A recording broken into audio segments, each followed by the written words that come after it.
हम समझते हैं कि ये चीज़ उसको सुन्नतों की पाबंदी करने वाला बनाएगी, हालांकि हम उसको दीन से दूर कर रहे हैं। अच्छी तरबियत के लिए कानों का इस्तेमाल ज़बान के इस्तेमाल से ज़्यादा करना पड़ता है। हम समझते हैं कि मुझे उसको अपने सामने बैठा के बस एक भाषण उसके सामने बोलना है कि वो सुनता रहे और वो इमाम बुखारी बन जाए।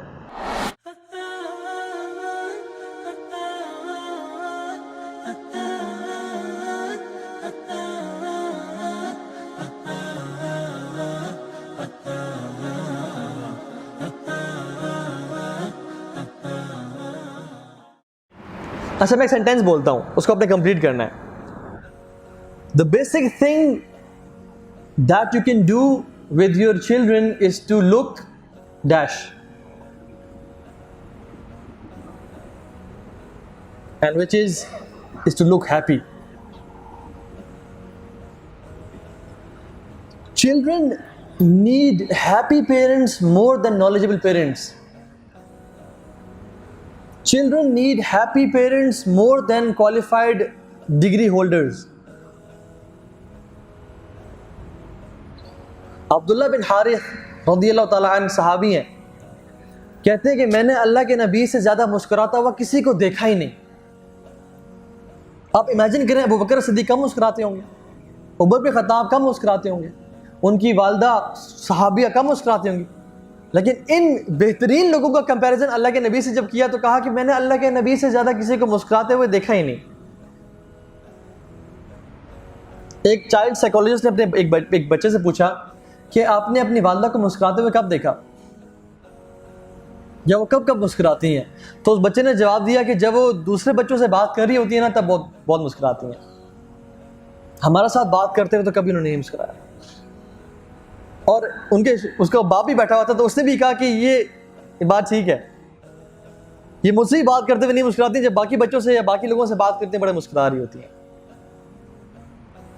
जिस बाप के लिए बच्चे के सामने मुस्कुराना मुश्किल हो जाए, ये याद कर लें इस बात को, जिस बाप के लिए बच्चे के सामने मुस्कुराना मुश्किल हो जाए, वो कभी भी अपनी औलाद की अच्छी तरबियत नहीं कर सकता। वो कभी भी एक बेहतरीन बाप, एक ऐसा बाप जो कि बेहतरीन उम्मत पैदा करे, वो नहीं बन सकता। औलाद की अच्छी तरबियत समझाने से कम और मुस्कुराने से ज़्यादा होती है।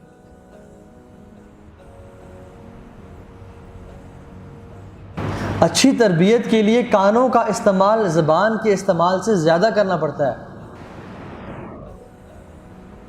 हम समझते हैं कि अच्छी तरबियत के लिए मुझे उसको बिठा के घंटे 2 घंटे का लेक्चर देना है। हम समझते हैं कि मुझे उसको अपने सामने बैठा के बस एक भाषण उसके सामने बोलना है कि वो सुनता रहे और वो इमाम बुखारी बन जाए। अच्छी तरबियत के लिए कानों का इस्तेमाल ज़्यादा चाहिए होता है ज़बान के इस्तेमाल से। लेकिन हम लोग जो हम पेरेंटिंग का कॉन्सेप्ट समझते हैं वो तो यही है कि सामने बैठा दो और लेक्चर दो और तरबियत करो और अच्छी बातें बताओ और हुक्म दो। तरबियत क्या है? तरबियत क्या है वैसे?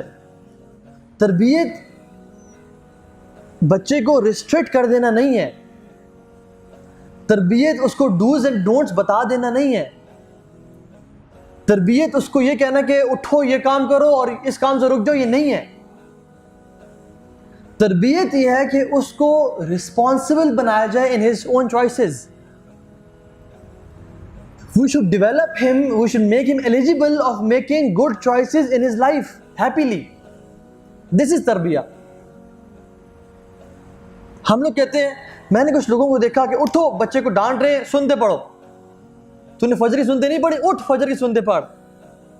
और वो बच्चा अल्लाह अकबर करके खड़ा होता है।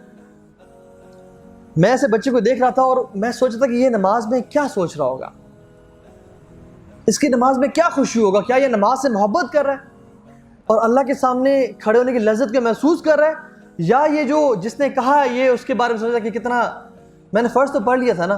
और वो बच्चा भी ना मतलब बाले छोटा बच्चा। हम समझते हैं कि ये चीज़ उसको सुन्नतों की पाबंदी करने वाला बनाएगी, हालांकि हम उसको दीन से दूर कर रहे हैं। इसका मतलब ये हरगिज़ नहीं है कि हम उससे अच्छी बात की नसीहत ना करें, उसमें आता हूँ।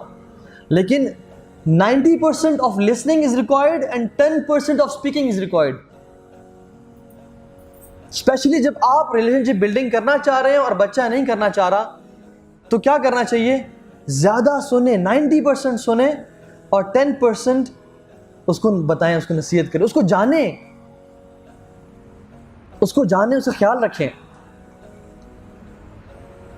तो ये बड़ी इंपॉर्टेंट चीज़ है जो हमें करनी चाहिए। और इसमें हमें काम किस पे करना है?